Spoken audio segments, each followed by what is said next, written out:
I have lived long enough to see the rise and fall of men. I have seen warriors return from battle, victorious yet broken. I have heard the cries of kings who lost everything in the name of power. But nothing haunts me more than the tale of Omaghomi, the cursed prince of Itsekiri. I was there the day he was born, the day the gods marked him. I saw the love in his mother's eyes turn to fear. I watched the elders whisper behind closed doors, hiding a prophecy they dared not speak aloud. And I was there when the curse took hold, when betrayal opened the gates of destruction.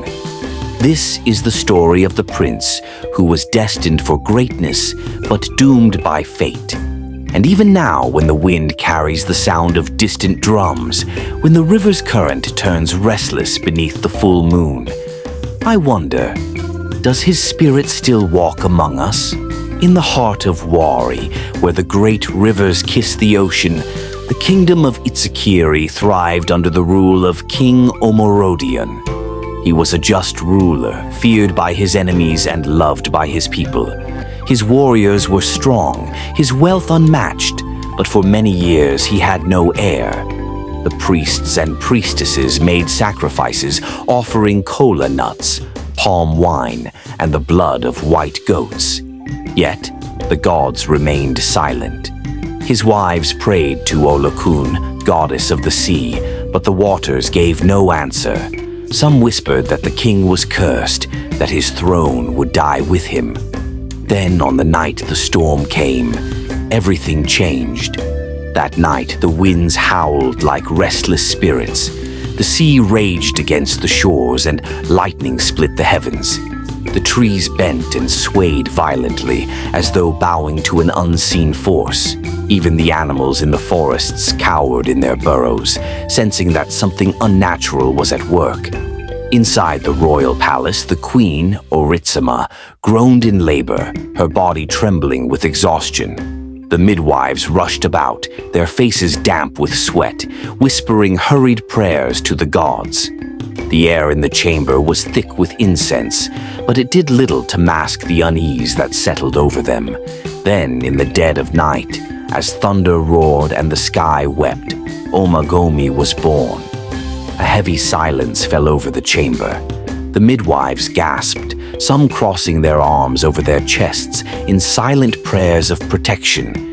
His eyes, dark as the deepest waters, held a strange glimmer, and his first cry was unlike any they had ever heard. It was not the wail of a newborn. It was something deeper, something ancient. The priests were summoned immediately, and the oldest among them, Baba Egbele, looked into the newborn's face and stepped back in fear. His hands trembled as he grasped his staff, his lips moving in silent prayers. "He is touched by the gods," Baba Egbele whispered, "a prince of war and blood, but also of sorrow." The queen clutched her son to her chest, refusing to listen.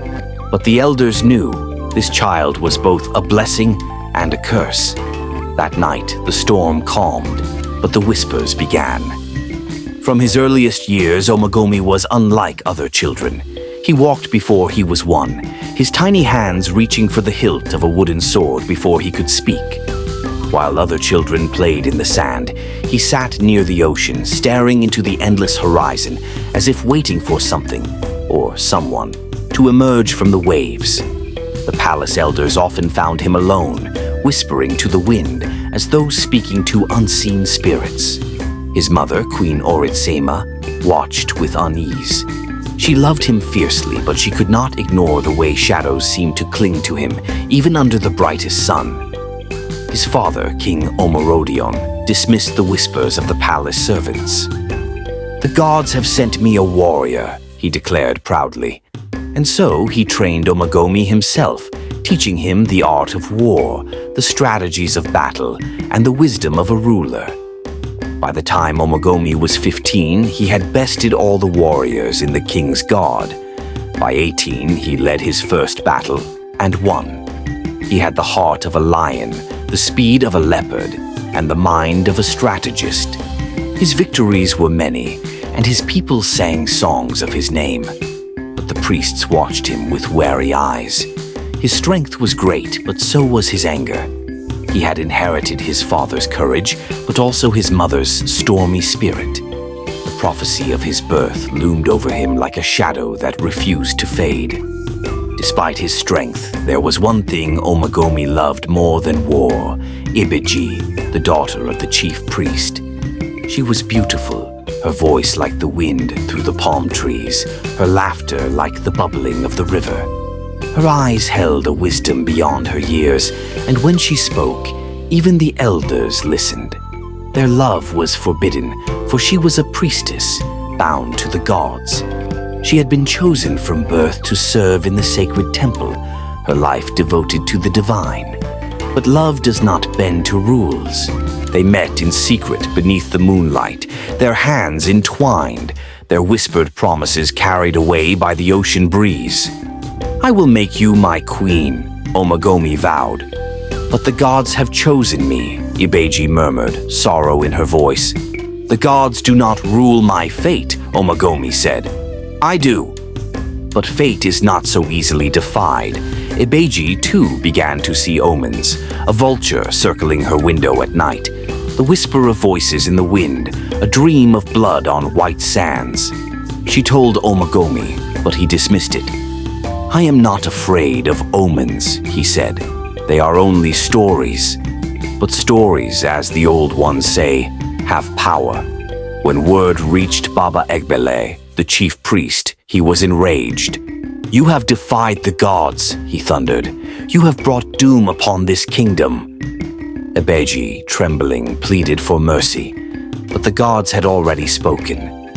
That night, as Omaghomi slept, he was seized by a vision. He stood in the middle of the battlefield, but his men had turned against him. His own sword was in his hand, but his body refused to move.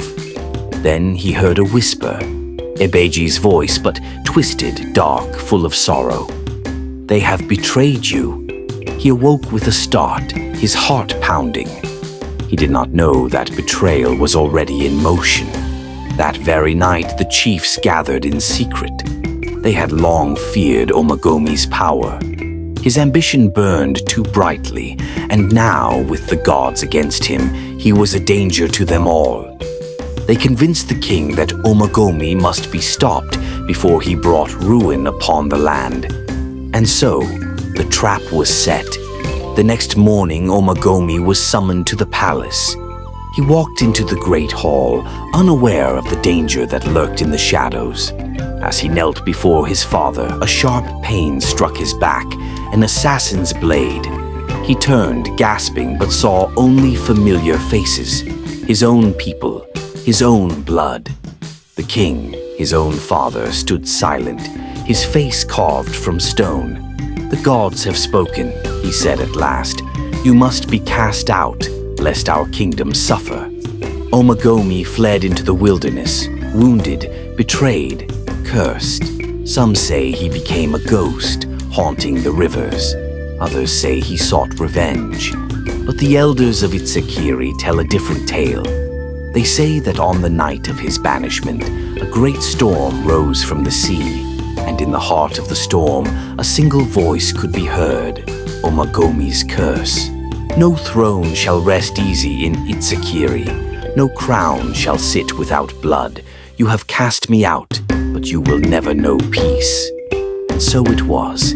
The kingdom knew war and unrest, betrayal upon betrayal, until no king ruled for a long time. And to this day, his spirit does not rest. Subscribe, like, share, and leave a comment for more tales of the past, for history never forgets, and neither do the cursed.